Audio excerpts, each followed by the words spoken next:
Hi guys, welcome back to our channel. So finally first promo అయితే వచ్చిందనమాట. So దాని గురించి మాట్లాడుకుందాము. Let's get in to the video. So ఈరోజు Saturday కాబట్టి మనకి కింగ్ నాగార్జున గారు అయితే వస్తున్నారనమాట. సో మంచి సాంగ్తో అయితే ఎంట్రీ ఇచ్చారు.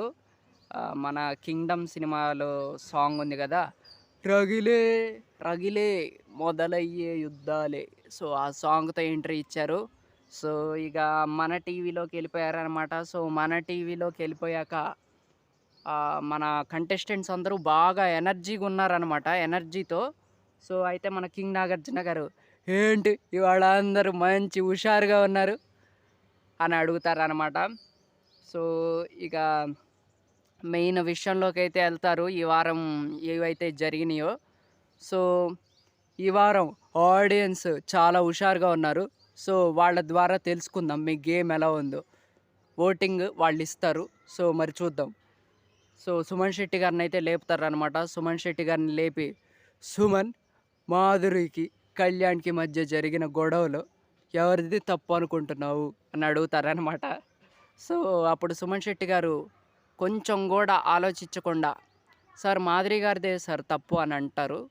సో ఇక మాధురి గారు అంటారు, ఇక ఆ రోజు ఏదైతే గొడవ జరిగిందో, సార్ కళ్యాణ్ ఆ రోజు మీరు ఇలా మాట్లాడితే వేరే రకంగా మాట్లాడాల్సి వచ్చింది, అందుకనే అలా మాట్లాడాల్సి వచ్చింది అని అంటారు.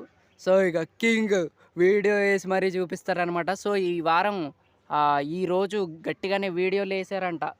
సో కంటెస్టెంట్స్కి కొంతమందికి వీడియోలు వేసి మరీ క్లాస్ పీకారంట. సో వీడియో వేశారు. సో ఆ గొడవ అయితే జరిగింది.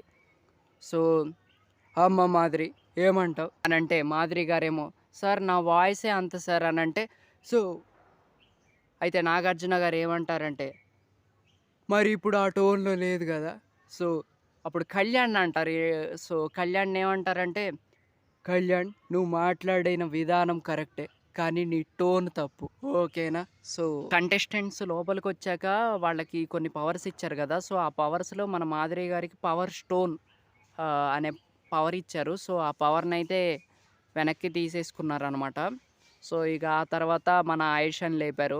ఆయిషాని లేపి, ఆయిష నామినేషన్స్ పవర్ని డిజర్వ్ చేసిద్దా అని అడుగుతున్నారనమాట. సో అయితే మన తనూజని అడిగినట్టున్నారు. సో తనూజ లేచి, yes sir, she deserved very much అని అంటదనమాట. సో తను ఎందుకు అని అంటే, ఎందుకు అని నాగార్జున గారు అడిగితే, సో ఎందుకంటే సార్ తను ముందు నుంచే ఒక గేమ్ ప్లాన్‌తో వచ్చింది. ఒకళ్ళని టార్గెట్ చేయాలని ముందే చెప్తుంది. సో అదంతా చెప్పిద్దనమాట. సో అయితే తన టార్గెట్ ఎవరు? నువ్వే గదా. సో మరి తను డిజర్వ్డ్ అని నువ్వు అనుకుంటున్నావా అని అంటారనమాట. సో ఇక అలా అయిపోద్ది.